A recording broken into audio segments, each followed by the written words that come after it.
And let's pull this up here. Whenever you are ready, Trish.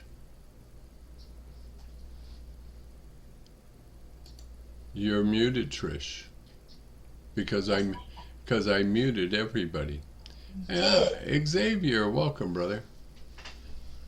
For our readers, which I believe are Terry and Jim, when the time comes, please read slowly and be close to your microphone.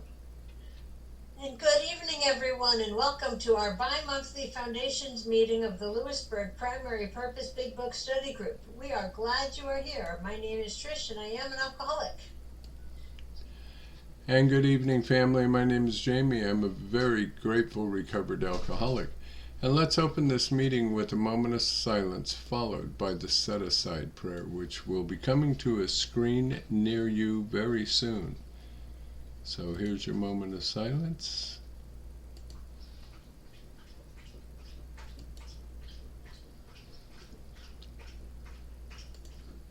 Thank you. And the set-aside prayer. God, please set aside everything I think I know about myself, the 12 steps, the big book, the meetings, my disease. But most especially, God, please set aside everything I think I know about you, so that I may have an open mind and a new experience with all these things. Please let me see the truth. And our preamble. Alcoholics Anonymous is a fellowship of men and women who share their experience, strength, and hope with each other, that they may solve their common problem and help others to recover from alcoholism. The only requirement for membership is a desire to stop drinking. There are no dues or fees for AA membership. We are self-supporting through our own contributions. AA is not allied with any sect, denomination, politics, organization, or institution. It does not wish to engage in any controversy, neither endorses nor opposes any causes. Our primary purpose is to stay sober and help other alcoholics to achieve sobriety. And the Lppbbsg Primary Purpose Big Book Study Group mission statement: to carry the message of Alcoholics Anonymous through our group, to carry the message of the Big Book to treated and untreated alcoholics, to help them find the spiritual solution outlined in our basic text and join the first 100 and become recovered. There is no cure for alcoholism, but we can become recovered with the AA Big Book and 1940s style Big Book sponsorship. That is the purpose of this group. May you join us on the road of happy destiny. And just a suggestion, if you've never been to one of these meetings, if you folks have, well, we'll wait until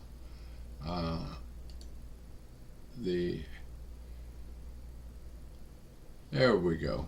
Okay, now Michael's in. So if you have a big book in front of you, we have two readers tonight. They're gonna be Jim and Terry. But if you want to follow along in the big book in the pages that we go to, if you've never been to a Foundations meeting, what this meeting is it is a journey through our program in the 12 steps. It takes about 45 minutes for us to present it all. Then we open up for comments and questions and spiritual experiences afterwards. And it focuses primarily on step 1, but it takes us through all of the steps. If we are someone who sponsors, this is not only good for the newcomer, but if we're someone who sponsors others and works with others, it gives us some great hot spots in the book to go to when we're working with others to help them in their pathway to sobriety. And you know what, Trish, let's just make it easy here. Let me just disable the waiting room altogether.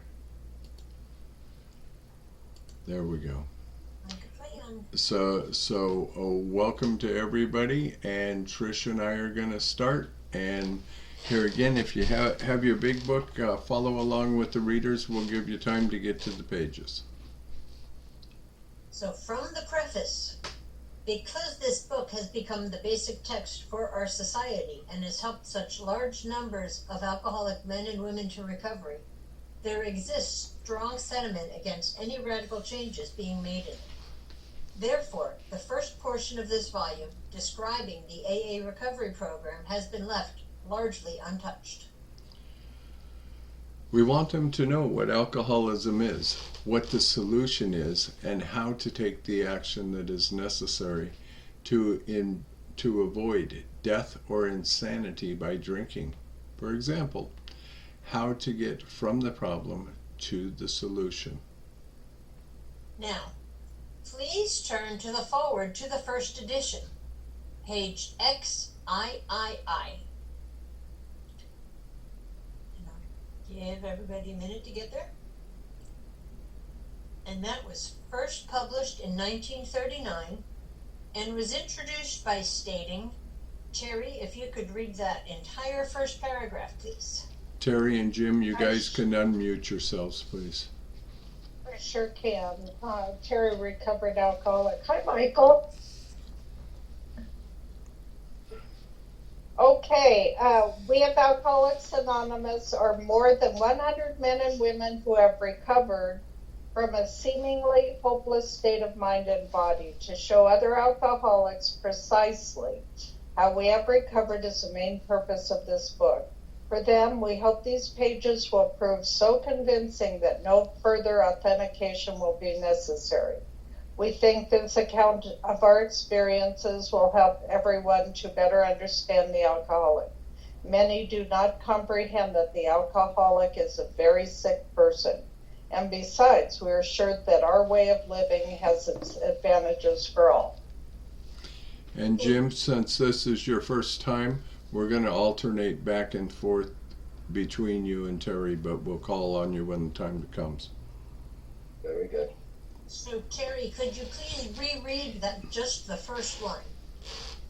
We of Alcoholics Anonymous are more than 100 men and women who have recovered from a seemingly hopeless state of mind and body. Thank you. The first sentence tells us who authored the basic text for Alcoholics Anonymous. And Jim, could you please read the second line of that? Certainly, I'm Jim. I'm an alcoholic. To show other alcoholics precisely how we have recovered is the main purpose of this book. Thank you. Second sentence tells us why they went to the trouble to publish the basic text. And Terry, the third line, please. For them, we hope these pages will prove so convincing that no further authentication will be necessary. The third sentence suggests the big book is all we will ever need to be successful in recovery. And Jim, if you could please read the fourth and fifth lines. We think this account of our experiences will help everyone to better understand the alcoholic. Many do not comprehend that the alcoholic is a very sick person. The fourth and fifth sentences tell us that the big book is also for those who care about us. And Terry, the sixth line, please. Besides, we are sure that our way of living has its advantages for all. The sixth sentence is supported by the fact that the big book has given birth to over 200 anonymous fellowships that have nothing to do with drinking. Our Roman numeral pages will be from the fourth edition. Pages in the third edition will be one page earlier.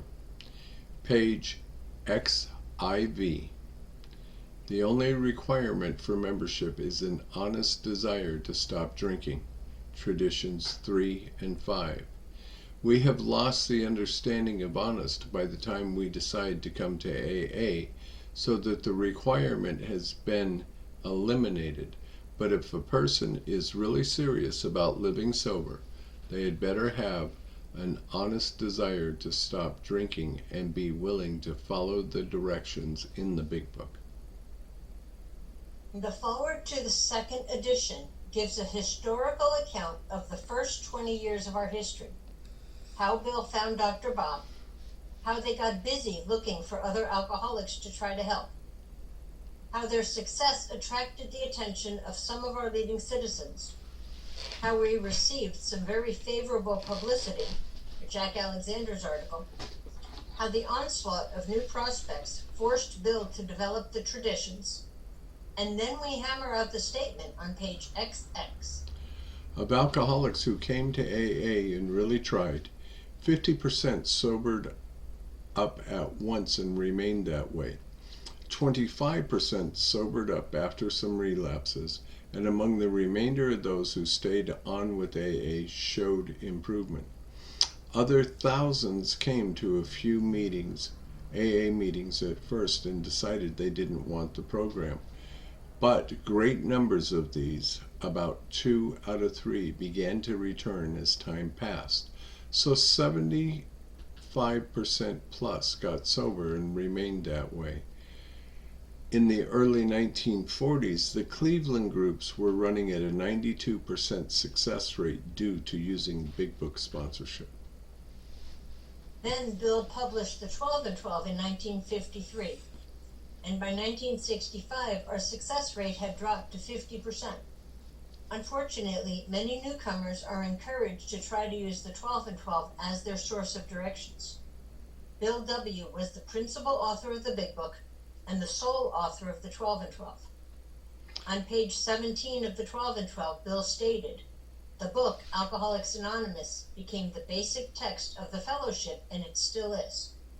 This present volume proposes to broaden and deepen the understanding of the 12 steps as first written in the earlier work." By saying this, Bill indicates that the directions for the 12 steps are only in the Big Book, not in the 12 and 12. I'm just going to go off script for a second and mention this. A lot of people in AA say, what happened to the program? And these things that we are reading right now are what happened to the program and how we have stepped away from carrying the actual message and carrying the mess instead. Then in the late 60s, we started discussion participating meetings that failed to stick with our singleness of purpose. So by 1980, we had dropped from that 75+% down to 33%. The result of which was we started ignoring the practice of focusing on our solution, and we drifted into group therapy. For recent years, our success rate has decreased to what appears to be less than 5% for those finding as much as 5 years of sobriety. While there has been a dramatic change in our fellowship, the program has remained unchanged. Consequently, the 4th edition reads the same as the 1st edition. Okay, let's turn to page 30, and Jim will go ahead and kick it off with you. It'll be middle paragraph, 2 sentences, starting with "We learned we had." Okay. We learned, we learned that we had to fully concede to our innermost selves that we were alcoholics. This is the first step in recovery. Thank you. Nope, that's it. In our heart of hearts, we know that we are victims of a killer disease before we can begin recovery. And returning to the doctor's opinion, and Terry, it's your turn. Going to page XXVII, that's again the 4th edition. The first 2 paragraphs, the doctor writes, if you could start with the subject presented and read 2 paragraphs. Hey, you said XVII? XXVII. Oh, that's why I couldn't find it. XXVII.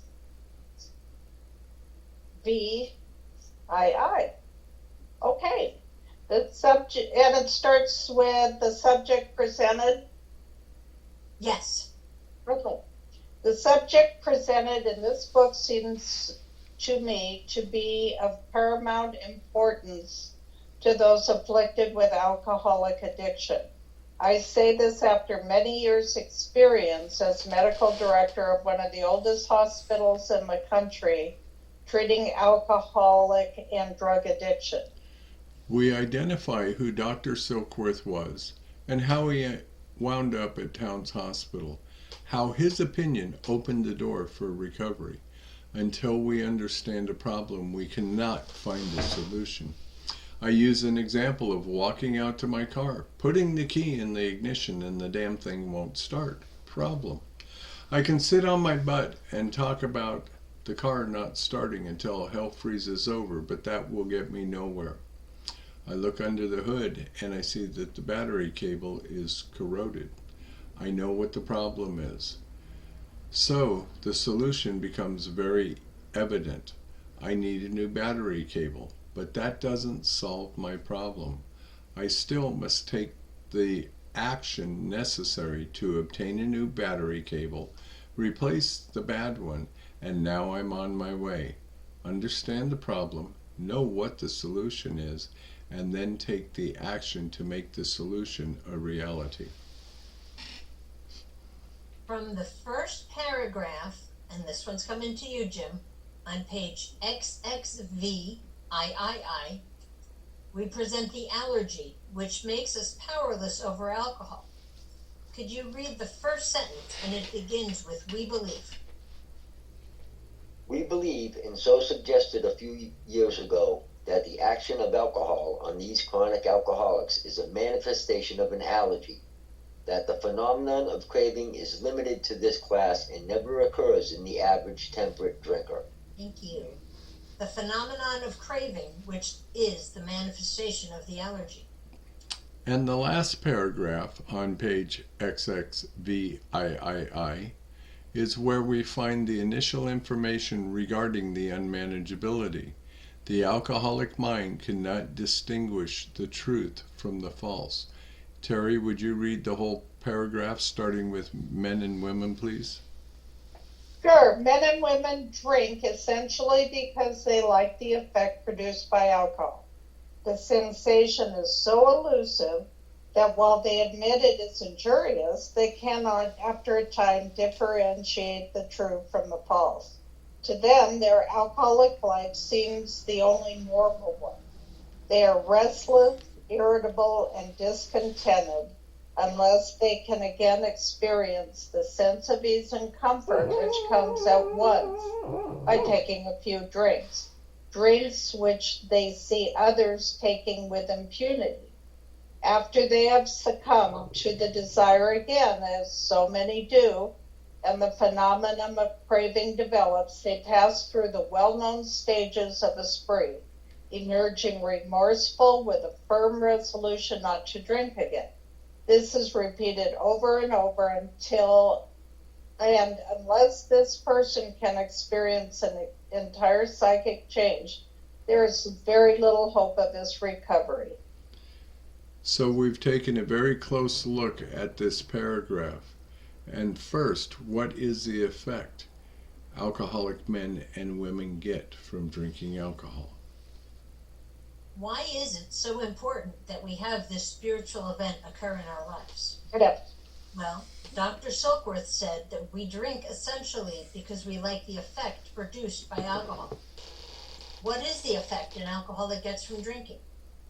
When we alcoholics had a few drinks, we were amazed at the change in the way we thought and the way we felt. A few drinks produced an entire psychic change. And now it's time for a little fun. Let's go to page 83 in the Big Book and examine the 9th step promises. And what we're going to do with this, we're going to do this a little different. By beginning each promise with this phrase, when I had a few drinks. So as you get to each promise, you're going to start it with when I had a few drinks. Read it in the first person in the past tense. For example, the first promise would be, when I had a few drinks, if I was painstaking about this phase of my development, I was amazed before I was halfway through. So, Jim, would you please start with the second promise? Yes. When I have a few drinks, I am going to know a new freedom and a new happiness. Did you? I sure did. Terry, would you do the next one, please? I had a few drinks. I did not regret the past or wished to shut the door on it. Did you ever come out of a blackout in a place you hadn't planned on visiting with people you hadn't planned on being with and learned you had done some things you sure wish you hadn't done? Because of the guilt and remorse, it was to be a secret. And then go into a bar and have a few drinks and tell some stranger the whole story. I certainly did. And Jim, the next one, please. Okay, when I have a few drinks, I will comprehend the word serenity, and I will know peace. Did you too find that serenity and peace of mind replaced the turmoil with a few drinks? Oh, yeah. And Terry, the next one, please. When I had a few drinks, no matter how far down the scale I had gone, I would see how my experience could benefit others. How willing were you to share your life story with a poor drunk who had just really had a bad experience? I love to talk about how bad my life was. And Jim, the next one, please. Okay, when I have a few drinks, that feeling of uselessness and self-pity will disappear. With a few drinks, did you feel that you just might really have a purpose in this world and feel sorry for those critters that didn't have what you had? Although you just weren't too sure what it was that you had? Almost every time. And Terry, the next promise, please. Oh boy, sorry the dog was into something. Is that the one we will lose interest in selfish things? Oh, yeah. Yeah. Okay, when I had a few drinks, I would lose interest in selfish things and gained interest in my fellows. Did a few drinks make you a little more interested in people, especially of the opposite sex? Can I buy you a drink, honey? Jim, the next one, please. Okay, when I have a few drinks, self-seeking will slip away. Did a few drinks make you somewhat generous? Drinks for everyone! Terry? When I had a few drinks, my whole attitude and outlook upon life changed. Did a few drinks take you from a gray, gloomy day to one that was bright and hopeful? A shade of brown to rosy pink with just a couple. Jim, the next one, please. When I had a few drinks, fear of people and of economic insecurity left me. Did you enjoy being in the company of people sober? Leave me alone. Did a few drinks diminish your concern for your financial difficulties? Oh, how am I going to pay these bills? I think I better have a couple of drinks to figure it out. Jim, the next one, please. Okay. Terry's turn. Oh, I'm sorry. When I had a few drinks, I intuitively knew how to handle situations which used to baffle me. Did you two find that you were able to think much more clearly and wisely with a few drinks? You bet. I had answers to questions that hadn't even been asked yet. The unmanageability is clearly presented in the last sentence of that paragraph. I will suddenly realize that booze is doing for me what I could not do for myself. From the article, Ways to Stop Drinking, you can get some ideas of how we applied the information Dr. Silkworth proposed. The newcomer is also reminded that they need to be mindful of over-the-counter meds such as cough syrup, mouthwash, flavor extracts, etc. And their healthcare providers should know that they are alcoholics, so the professionals will be mindful of what they prescribe. We emphasize that they themselves are responsible for their sobriety, so be honest with those who have a need to know. We should also all be aware of supplements and the ingredients listed. Just because it says healthy doesn't mean it's safe for us. Some of the ingredients may trigger the craving. Some supplements do contain alcohol as a soluble base. No matter how long we've been sober, alcohol in any form can be deadly. It can be very easy to over-medicate when self-medicating. We have now helped the newcomers understand the problem. We may now breeze through Bill's story by looking at the events that describe the progression of alcoholism in his life. So, Jim's turn, I believe.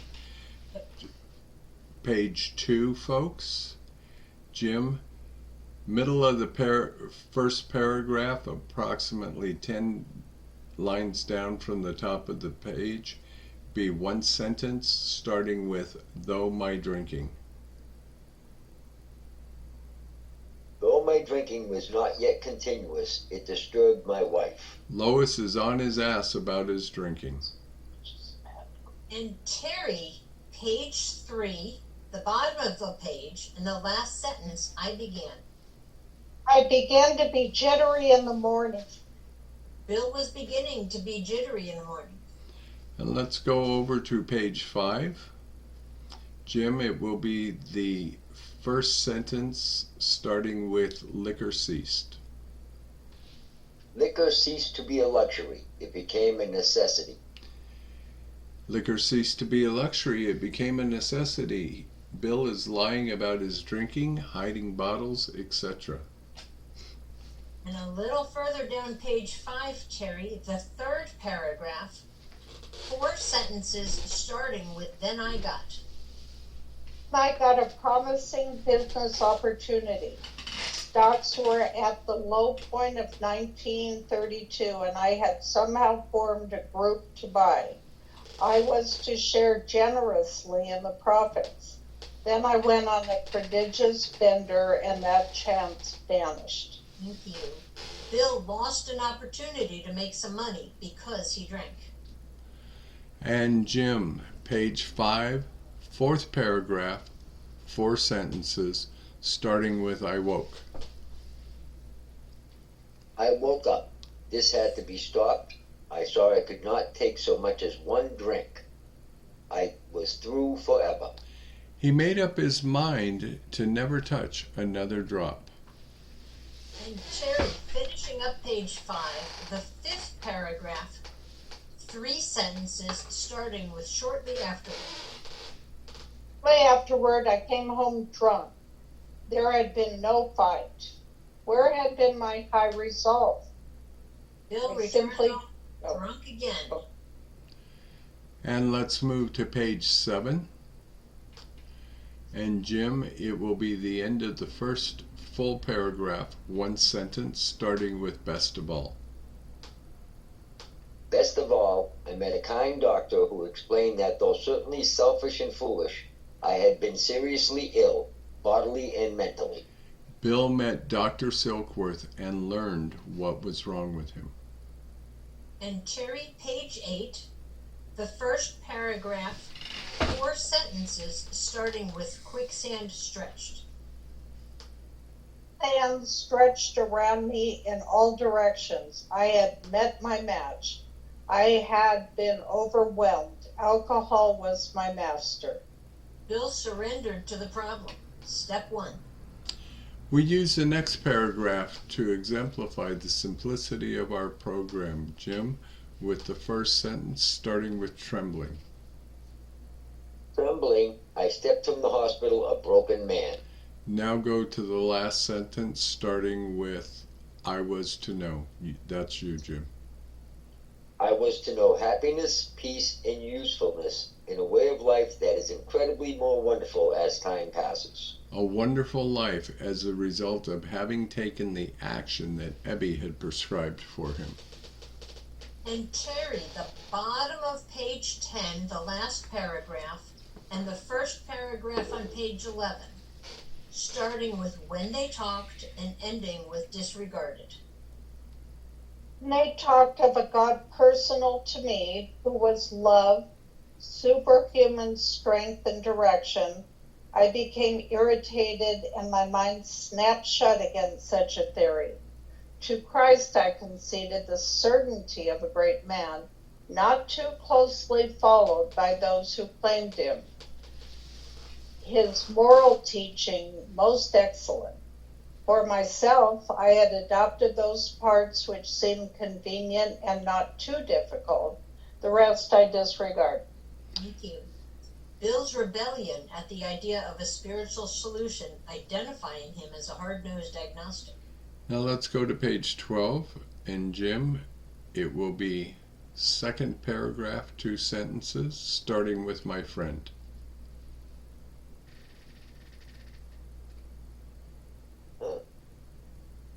Second paragraph, 2 sentences. Yep. My friend suggested what then seemed a novel idea. He said, "Why don't you choose your own conception of God?" I love this part. The freedom and responsibility that we are given to develop an idea of God that we can begin to bet our life on. We then explained the simplicity of step 2 by the fact that Bill saw his old drinking buddy, who was supposedly in the nut house for alcoholic insanity, sober. Both of them had been powerless over alcohol, but Ebby was sober and Bill was going to die. Ebby had found the power that Bill was unaware of. Ebby gave Bill hope, the beginning of coming to believe. From that hope, Bill finally became willing to try Ebby's plan of action. Again, the idea of step 2. And Jim, page 13? Or is it Terry's turn? Am I out? It's Terry's turn. Yeah. I don't want to cheat you out of it, Pickle Chips. Page 13, first paragraph, 1 sentence, starting with "at the." The hospital, I was separated from alcohol for the last time. Entering Towns Hospital on December 11th, 1934, going into DT's, taking step 3 on the 3rd day of his sobriety. Ebby visiting Bill in the hospital on the 4th and 5th days to help Bill take the action Ebby had learned to apply to his life, the result of which was a spiritual experience. Bill left the hospital on December 18th, 1934 at the end of 7 days and lived 36 years without taking another drink. And we are here because of the action that Bill took, not the meetings he attended. We now identify the meaning of step 1. Powerless because of the allergy, unmanageability due to the mind that cannot remember that we have the allergy. It can only remember the sense of ease and comfort which comes at once by taking a few drinks. Relieving that feeling of restlessness, irritability, and discontentedness. Therefore, we are powerless over our body and powerless over our mind where alcohol is concerned. We are screwed. And let's go to page 24. And it's in italics, the squiggly lines right just above the second paragraph. Jim, starting with the fact. The fact is that most alcoholics, for reasons yet obscure, have lost the power of choice in drink. Keep going. Continue. Okay. Our so-called willpower becomes practically non-existent. We are unable at certain times to bring into our consciousness with sufficient force the memory of the suffering and humiliation of even a week or a month ago. We are without defense against the first drink. Thank you. Thank you. And Terry, can you flip please to page 43? And can. Last paragraph starting with once more. Once more, the alcoholic at certain times has no effective mental defense against first drink. Except in a few rare cases, neither he nor any other human being can provide such a defense. His defense must come from a higher power. Thank you, Jim and Terry, for your service and for your help in this. You guys can go ahead and mute, and Jamie and I will carry on. From the hope of hearing a recovered alcoholic tell their story of what they were like, what happened, and what they are like now, or reading the 44 personal stories in the Big Book is the beginning of step 2. If lack of power is the problem, then a power greater than ourselves must be the solution. And we see that the recovered alcoholic has found that power. It takes no great mind to see that if lack of power or powerlessness is my problem, then a power greater than myself must be the solution. Once I can see that, I'm faced with a very simple decision.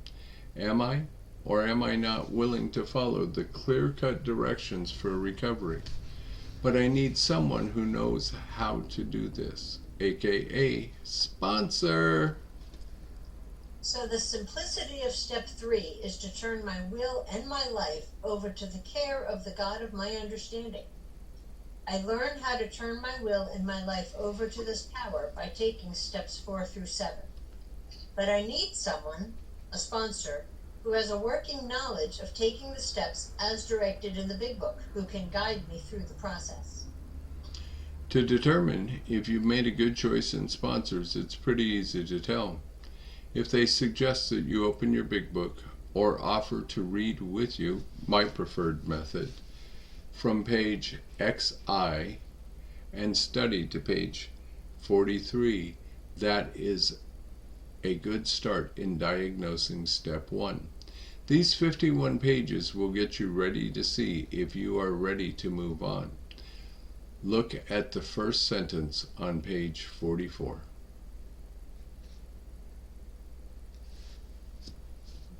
Those of you with books, a moment to get there.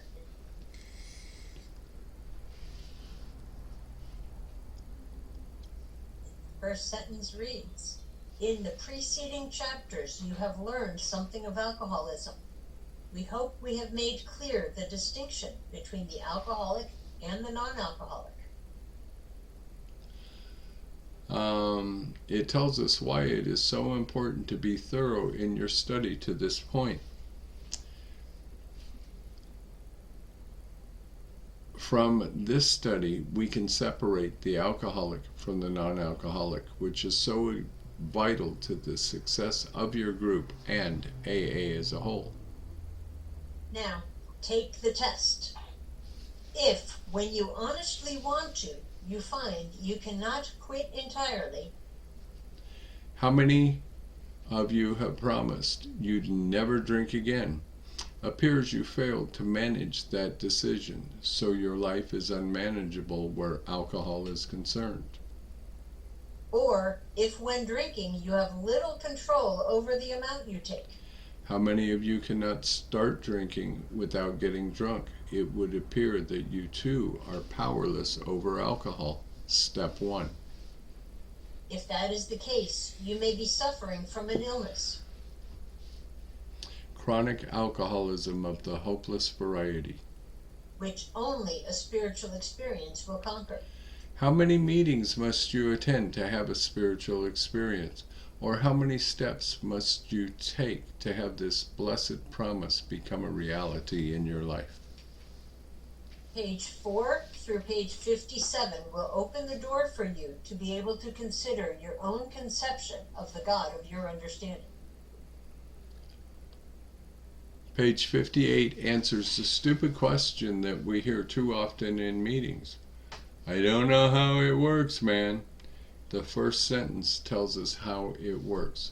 Rarely have we seen a person fail who has thoroughly followed our path. Those who do not recover are people who cannot or will not completely give themselves to this simple program. In other words, we need to follow the clear-cut directions in the Big Book. The program of Alcoholics Anonymous is a spiritual program. On page 59, we will find the first of several prayers. We asked His protection and care with complete abandon. There are one or more prayers for each and every step from step 3 through step 12, which reminds us that the God of our understanding is the source of our recovery. We learn to invite Him to be the solution to all our problems. On page 62, we're told what our real problem is: selfishness and self-centeredness. But we can never see it without some method of revealing the truth to us. So we make a decision to do precisely what our sponsors suggest and announce that decision in the prayer presented on page 63. This prayer is the invitation to God to come into our lives. One of the beautiful things about the Big Book is that it will tell us when to take a step, how to take the step, what the results or promises of having taken that step will be, and provides us with the prayers that make certain we are inviting the God of our understanding to be very involved in our recovery. The last sentence on page 63 tells us that we now have to get busy and take the rest of the steps. Steps 4 and 5 are diagnostic steps to learn if what they told us on page 62, selfishness and self-centeredness, is true for us. The clear-cut directions for step 4 are found from pages 64 through 71, and there are 5 prayers for step 4. On page 75, we find the clear-cut directions for step 5 and the 2 fifth-step prayers. On page 76, we find the direction for step 6, which is nothing more than a commitment to God that we will become students and practitioners of the rest of the Big Book. And there we will find the 6th-step prayer. On page 76, we also find the 7th-step prayer, which is to be prayed after we have done our part of steps 4 through 6. We now ask God to please do your part by making me different. This prayer is the completion of the prayer which we started on page 63. This is where we find the Amen and finish the prayer. This is a cycle of 5 steps, which started with the 3rd-step prayer and finishes with the 7th-step prayer. On page 76, we will be most pleased to learn that if we have carefully followed the directions in taking step 4, that step 8 is all but a done deal. From page 76 to page 83 are the directions for taking step 9 and 4 ninth-step prayers are there. Having carefully followed the path the first 100 laid down for us, we now have had a spiritual awakening or spiritual experience, and have joined the first 100 as recovered alcoholics. The 9th-step promises describe that blessed event. On page 64, we take the first action to recover from a seemingly hopeless state of mind and body. By the time we get to page 83, we have recovered. We have joined the first 100. We have been given the power that we lack to survive alcoholism. Carefully following the clear-cut directions outlined in just 20 pages of our basic text produces the miracle of recovery. We are now to start our spiritual growth, and that occurs in steps 10, 11, and 12. The clear-cut directions for step 10 are contained in the paragraph on page 84, beginning with, "This thought brings us to step 10, which suggests that we continue to take personal inventory." A running start for learning how to communicate with the God of your understanding is very adequately covered on pages 86, 87, and 88. And now that we have received the power, our primary purpose, our primary job is to pass on to the next newcomer God puts in our lives. The clear-cut directions for sponsorship are contained in chapter 7, but you won't find the 12-step prayer until you have reached the last page of the basic text. Ask Him in your morning meditation what you can do each day for the man who is still sick. So there you have it. So utterly simple, yet so garbled in our meetings. I challenge you to be a part of the solution and not a part of the problem. The simplest guide that I follow in working with others is, if it isn't in the Big Book, they don't need to be exposed to it. If you are encouraged to wait until you have a better understanding of what our program is about, I have one question for you. How well did you like sex before you tried it? Well, you won't know a damn thing about recovery either until you have taken the action of taking the steps precisely as they were given to us. And that's a foundations meeting, folks. That's what it's all about. We are glad you are here, and we are now open for questions, comments, something you need to go over, spiritual experience. So don't be shy. We're glad you're here, and this is your meeting.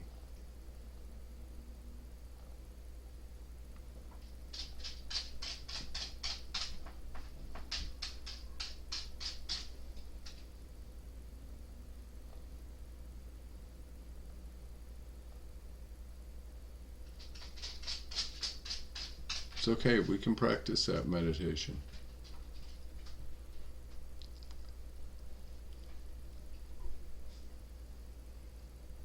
Hi, Doji. Well, go ahead. I'm Trish and I'm an alcoholic. Hi, Trish. And the part where I'm trying to find exactly where it said it. The part where it talks about how after Bill published the 12 and 12, and a lot of newcomers were encouraged to use the 12 and 12 rather than the big book for directions. And then in the late 60s, starting discussion participating meetings that failed to stick with our singleness of purpose, and we ended up having more group therapy than discussion meetings. That was when I first came in. And that's exactly the way my early sobriety was. I went to these discussion meetings. A lot of times I didn't really see how it pertained to sobriety. And I didn't have a whole lot of meetings that got into the book, but I also didn't have a sponsor that got me into the book either. That didn't come until much later. And so I got involved in service, which is what kept me coming around and kept me sober, because I wanted to fulfill my obligations to service. But I never really got very involved in the steps or in the book until much later.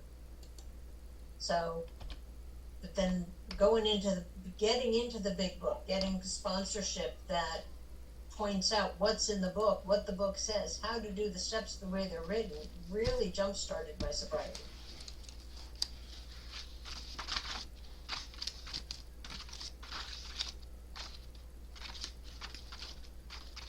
Well, I guess that means it's me now, huh? Sure. Hi, family. My name's Jamie. Very grateful, recovered alcoholic. And I love this presentation of what we're doing, because when a newcomer gets to Alcoholics Anonymous, he hears all this stuff, get a sponsor, take the steps, so on and so forth. And it's like, why? What the hell does all that mean? So this gives a good breakdown of it. I am going to take a look at something here from our big book, from page 58. And we touched on this a little bit. I'm just going to read this first paragraph. Rarely have we seen a person fail who has thoroughly followed our path. Those who do not recover are people who cannot or will not completely give themselves to this simple program. Usually men and women who are constitutionally incapable of being honest with themselves. There are such unfortunates. They are not at fault. They seem to have been born that way. They are naturally incapable of grasping and developing a manner of living which demands rigorous honesty. Their chances are less than average. There are those, too, who suffer from grave emotional and mental disorders, but many of them do recover if they have the capacity to be honest. So when I'm working with somebody new and they start stalling, get hung up, stop calling, whatever it may be, I generally go to this section and I generally have a question for them. Are you a cannot or a will not? Like my wife used to say, can't, never could, and won't, never will. You know, how many times have we said to ourselves or heard somebody say in a meeting, I can't ever forgive them. I can't do this. I can't do that. Most of us are not cannots. A cannot generally is maybe a child that was born with autistic and can't process it. A psychopath who just has no feeling whatsoever. Or maybe somebody who took way too much LSD at some point in their life and blew out all their brain cells. So that puts most of us in the category of being will nots. So the question is, why will I not?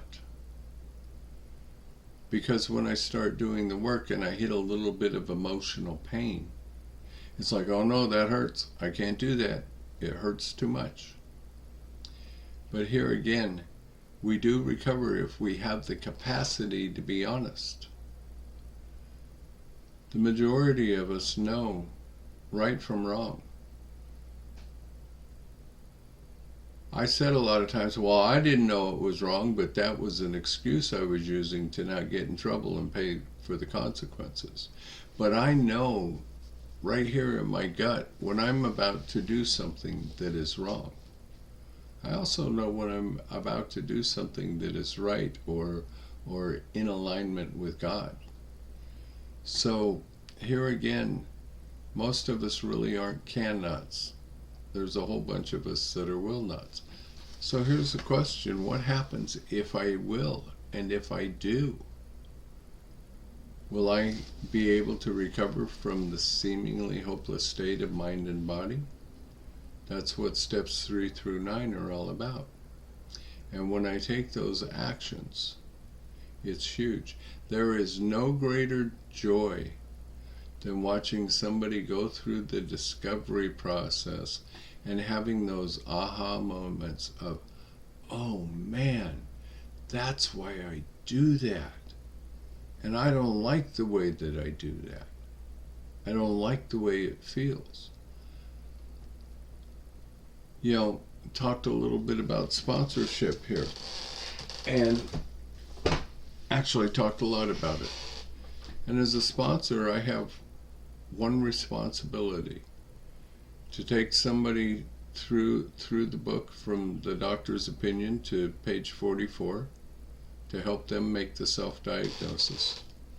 And then after that, my responsibility is to get them to page 45. And I'm just going to read it verbatim to get to this point. 45. Lack of power. That was our dilemma. We had to find a power by which we could live, and it had to be a power greater than ourselves, obviously. By the way, obviously is the shortest sentence in the big book. But where and how were we to find this power? Well, that's exactly what this book is about. Its main object is to enable you to find a power greater than yourself, which will solve your problem. And as someone who works with others, my goal is to get people to this page, because this is the beginning of step 2. We come into Alcoholics Anonymous. In the beginning, we're group dependent, then we become sponsor dependent. But my goal is to help whoever I'm working with become God dependent. And for me to work myself out of a job and just become a good trusted friend that you can come to with anything, no matter what it is, no matter how horrific it is, no matter how painful it is. And what we will do, because I don't have any of the right answers, but to go back to the book and take a look at the solution. I hear people say all the time, the book has all the answers. I don't think so. but it certainly has all of the right questions. And this book is or a series of questions, prayers, observations, and actions. And if I observe the things that are the nature of alcoholism, if I pray the prayers and take the actions, I'll experience the freedom that comes with becoming a recovered alcoholic. But if I'm not willing to take the journey and all I ever want to do is sit on the fence, then I'm probably not going to make it. And one day, something in life that is so emotionally painful is going to happen. And I haven't developed a spiritual condition. I'm probably going to end up institutionalized, drunk, or eating a piece of lead. And none of those are good solutions, but it's the truth. So if I just follow everything that we've outlined tonight, it is a huge accomplishment. Like it said, in just 20 short pages, we are given all the tools that we need for recovery. However, I have found it to be more effective if I read more than just the 20 pages. Come on in, Jim. Okay, can you hear me, guys? Yeah. Yeah, okay. I'm sorry, I can't find where to raise my hand, but that's beside the point. I wanted to speak a little bit here about step one. You know, step one, admitted we were powerless over alcohol, that our lives had become unmanageable. I found it's really, really important for me to know exactly what a lot of these words mean, even some of these simple words in the book, that I think I know what they mean. And I end up, when I look them up and I think about it a little bit, I find out I don't. Such as admitted. When I did a little research, I found that part of the definition of admitting, where is it? Admitting something is often done with reluctance. You know, I was admitting that I was an alcoholic before I ever really knew what an alcoholic was. So, in retrospect, after thinking about it, I really couldn't really be admitting that I was alcoholic because I had no clue what an alcoholic was. And until I figured out what an alcoholic was, you know, I don't feel I was really admitting to anything. But admitting something can often be the beginning to finding the truth about something. And, you know, it says in the beginning of chapter 3, most of us were unwilling to admit we were real alcoholics. No person likes to think. I consider that my ego. But the second paragraph, we learned that we had to fully concede to our innermost selves that we were alcoholics. And this is real by looking up these words and really thinking about it. Now, can somebody please tell me what the word concede actually means? I didn't look that one up. Anybody know what that means exactly? Trisha's getting out her big book dictionary right now. Nice. Not to be confused with conceded. To concede is to admit, agree with, accept, acknowledge, to show, although often against one's will, that one agrees to or with something. Okay, thank you, Trish. Okay. You know, I looked at the admitting, and concede seems kind of like the same word, which I know Bill uses different words which mean the same thing. But in order for me to get through my first step, I found that I had to come to believe that I was an alcoholic, to really believe it. And even after I read the doctor's opinion and I did my experimentation and I realized I have this disease. And then then I could really come to believe that I'm powerless over alcohol by writing about it, thinking about it, praying about it especially, and learning the exact meaning of these words. It just seemed to help me so much. After I learned what alcoholism was, I had proof about it, and I could see the truth. And then I could come to believe that I was an alcoholic. And that sentence there just got me thinking about that. We learned we had to fully concede, and that's why I asked what concede was. Because when I fully concede to my innermost self that I am an alcoholic, that's when step one really started to work for me. So I don't know, I just, when we read that, that just popped into my head. So I wanted to kind of share that. Yeah, that's what I got. I could truly admit to myself I had a problem that I cannot handle on my own. I have to have God's help. And that's enough of a spiel out of me. Thanks, everybody. Thanks, Jim. I admitted I was an alcoholic for many years, but it wasn't until I accepted that I was an alcoholic that everything in my life began to change. And when I accepted it, that's where the complete surrender to it came. And, so we got to page 44 tonight, and we asked those two questions. If when I'm drinking and I can't stop on my own, or I have no control over the amount I take, I'm probably alcoholic. If I can say, no, I can't, yeah, that's me, step one is over with. I need to get my happy ass off the fence and quit debating it.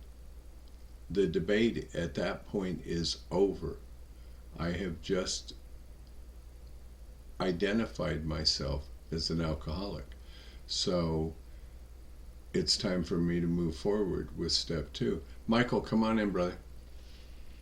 I saw that hand go up. I saw it. Hey, I was playing with it, trying to figure out where it was. But yeah,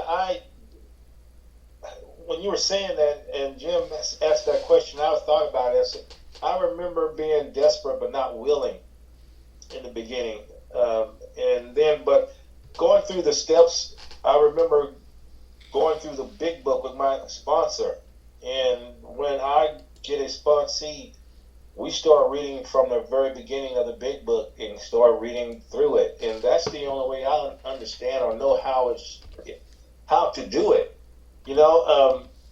I remember my sponsor said at one time that, Mike, you make this look easy, and I'm like, no, I don't understand what you're saying there, because I just followed the instructions to the point where I did what was suggested. I followed the big book, the instructions in the big book, and it's like I make brownies.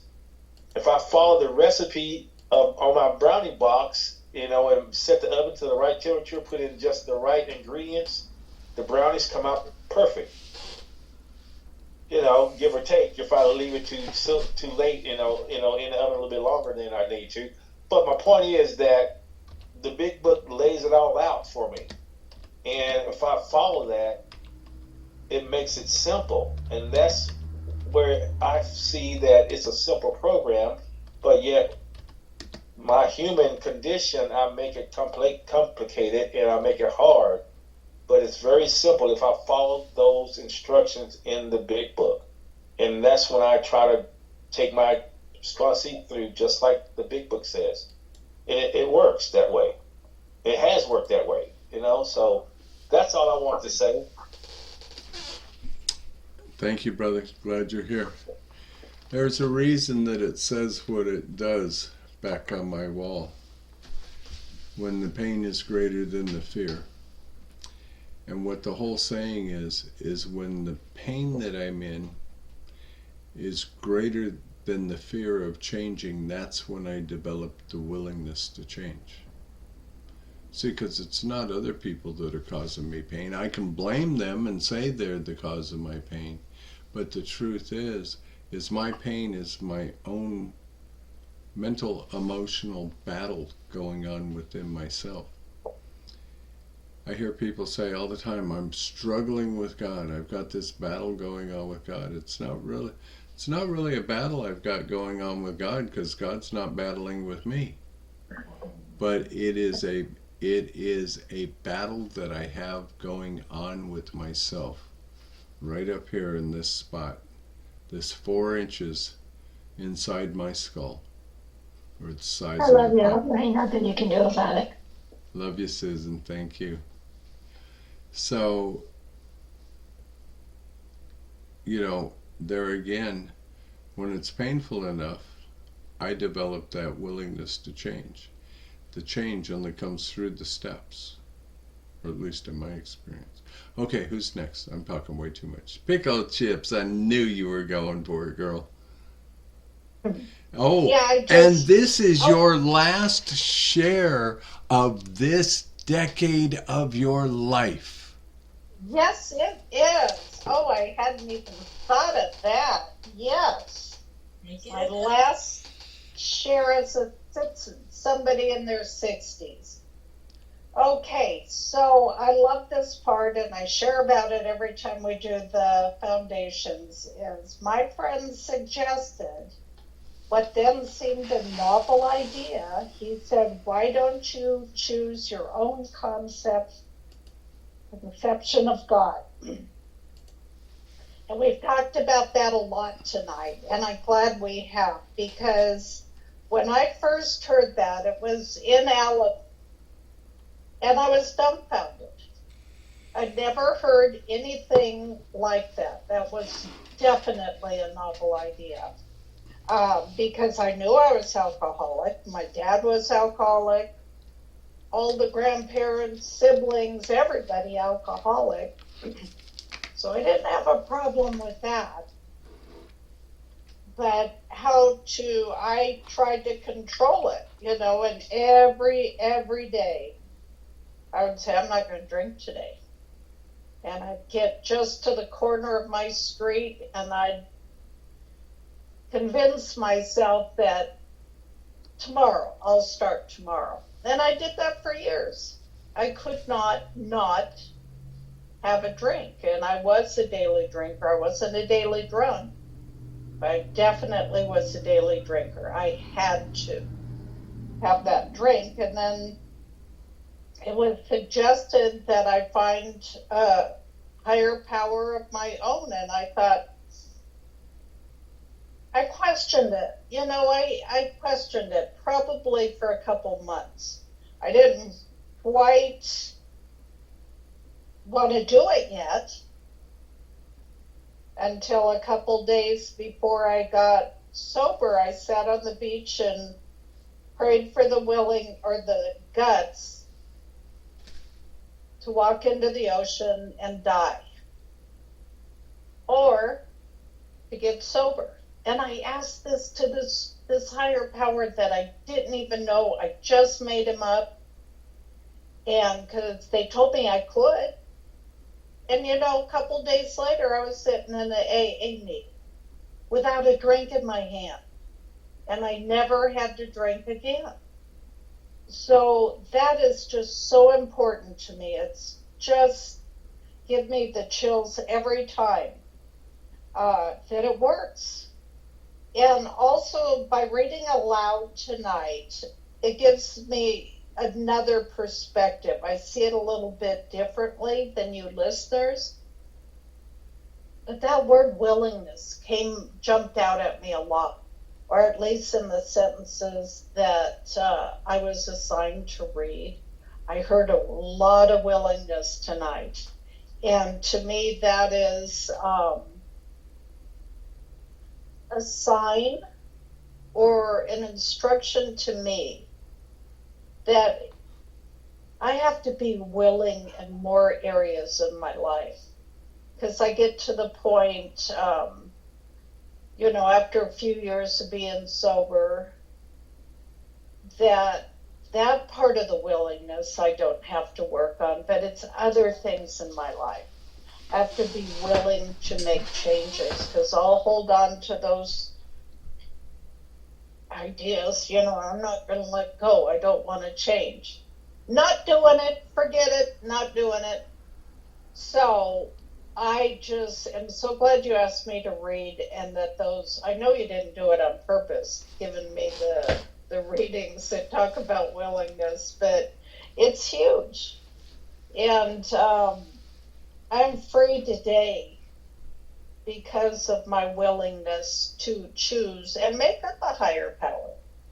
That higher power doesn't really resemble the higher power I have today. I have a personal relationship with a loving God, but the one I chose back then worked just fine. I'm sober. So you don't have to have an elaborate God. You could just have one that is just God of your understanding. I don't get the doorknob thing, but I don't have to, because the God I chose worked for me and still works for me. It's just a little different now. So anyway, thanks for letting me share. As a 60-something-year-old, next time you see me, I'll be in a new decade. Thanks for letting me share. Thank you, Terry. Terry, we may not have chosen those lines for you on purpose, but I bet you your God did. Absolutely.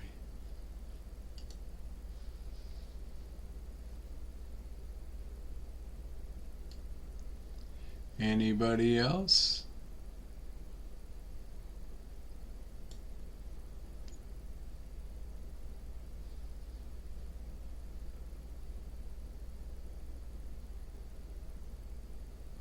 You are absolutely right, Michael.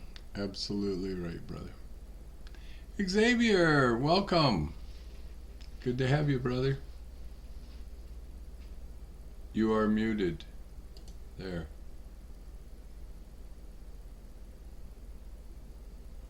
Alright, sorry. I got a million kids around.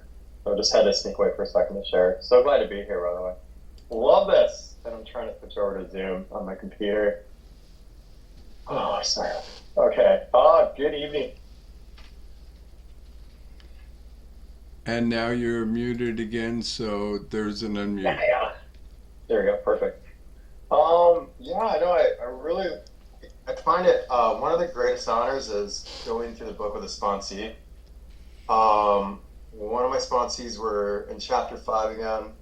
My favorite chapter. I love the mechanics.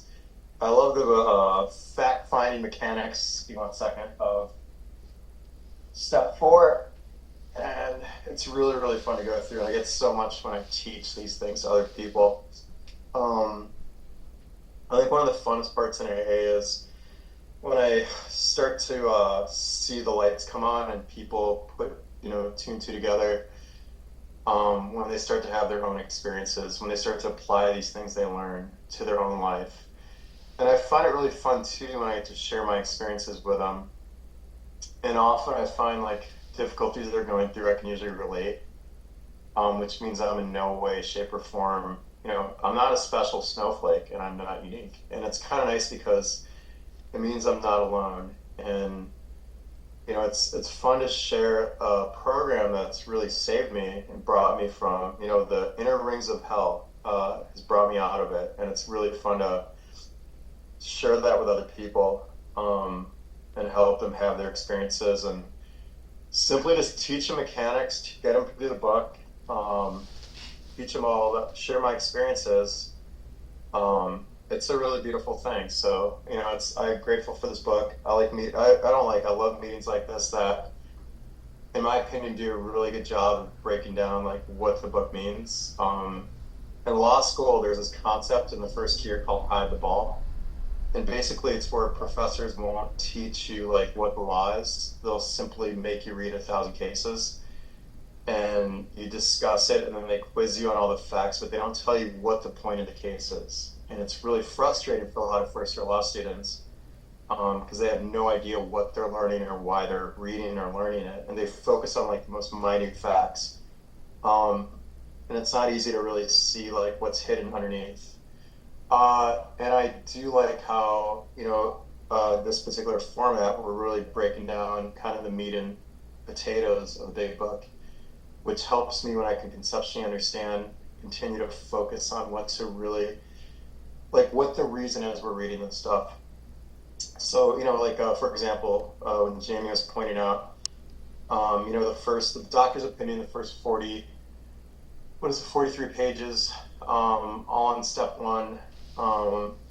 So can I help someone self-diagnose? Step two, when I get into chapter 4, can someone actually understand and conceptualize this whole power greater than themselves and the willingness to think that something greater than themselves might restore insanity, et cetera, et cetera. So gaining that understanding helps me a lot as a sponsor, then really stay very hyper-focused on what the reasoning is behind this teaching. And lastly, like anything, the more I do it, the longer I do it, the better I think at least I get at it. And as was noted before, as long as I continue to stay in the book, study it, and bring other sponsees to study it like it's simply a textbook, I think that's where the richness is. So as long as I bring them to the book and then I share my experiences and my perception of what it means based on my experiences, I find a lot of growth. And I would also note that I'm very quick to tell people it's my perception, and it certainly doesn't mean it's reality. It's just my perception on what these steps mean based on my experience, but it doesn't necessarily mean that'll be their perception, and they might find a totally different meaning when they read these words and they apply these steps to their own life. So I don't know, it's infinity. I can study it forever, and I'll continue to see it differently every time I open the book. And I really appreciate that. So that's all I got. That's my quick spiel. It's nice to get away from the kids for 5 seconds and talk to grown-ups again. All right, thanks. Hey, thanks, brother. Hope to see you tomorrow night. Say hi to the lovely missus for us. Give the kids a hug as always, and we'll talk to you later in the week as well. Oh, and Jamie, if I may, Yes. if I may, it's so intrusive to invite my wife to share. Absolutely. The best thing is she has no idea what the meeting was about, what makes it much more rich. What step are you on? We just went through All 12 of them. Focusing on step 1, and there's a little princess. You guys look lovely. Good to see you, my friend. Welcome. Sure. Hi. Thanks. I'm Christine, an alcoholic. Wow, was really caught off guard by that, but it's a nice, pleasant surprise. Definitely a grateful member of Alcoholics Anonymous, and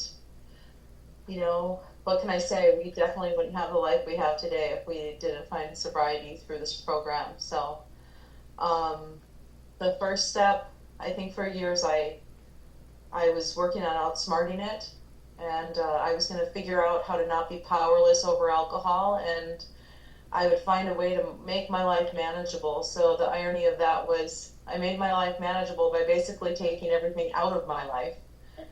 My only way of staying sober was locking myself in my apartment with 2 pots of coffee and a bunch of workout tapes.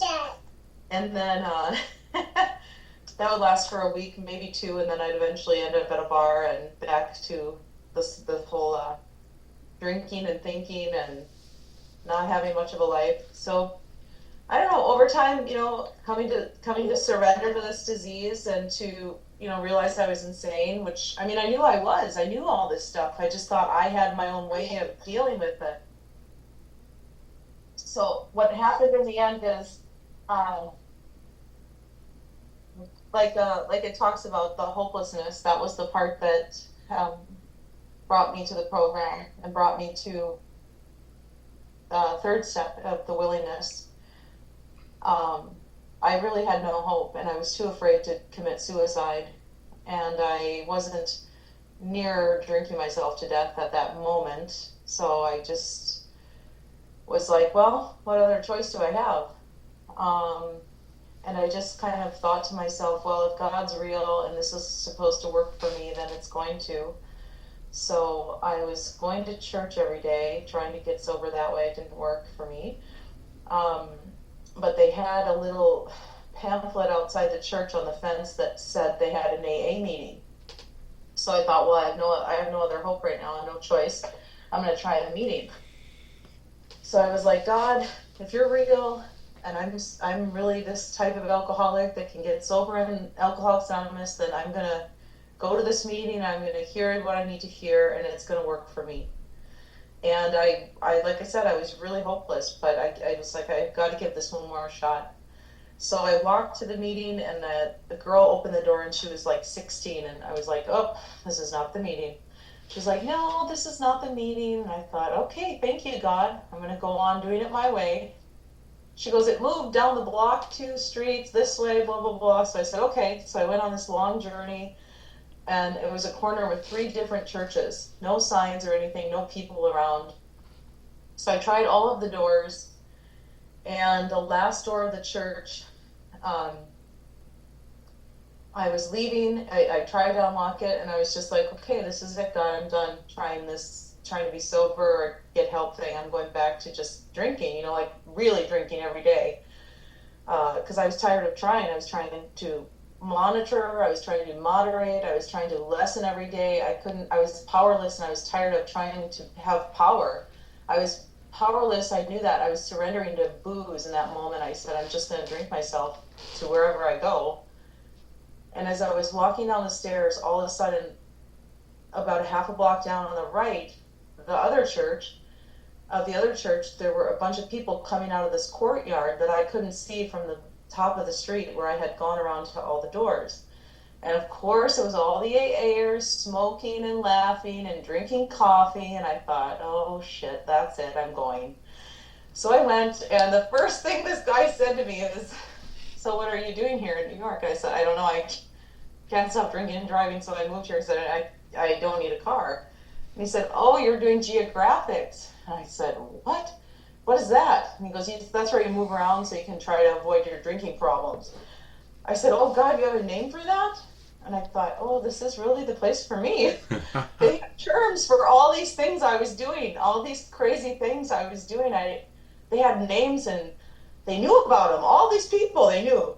And then they said, you're a garden variety alcoholic. And I thought, I am? I'm not so unique anymore. It was like I felt connected, And I realized when I went to that meeting that I have a love for myself that I could not experience without Alcoholics Anonymous. I have a love for myself for the fact that I am an alcoholic that I can't experience if I'm not in Alcoholics Anonymous. Because the world teaches me to be ashamed of who I am, to hate who I am, and that I'm a failure.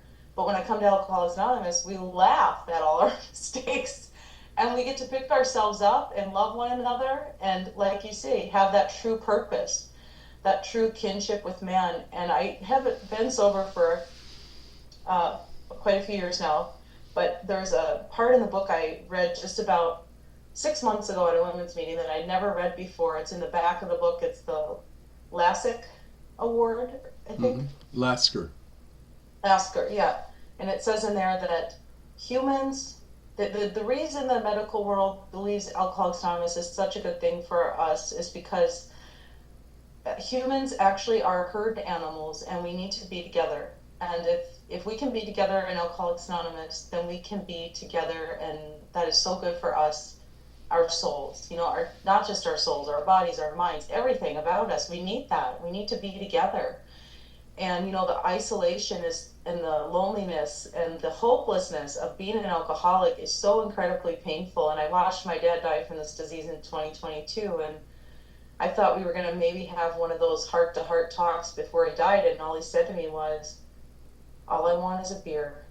And it's like, oh, it just makes my heart sink. Because you know what? I get it.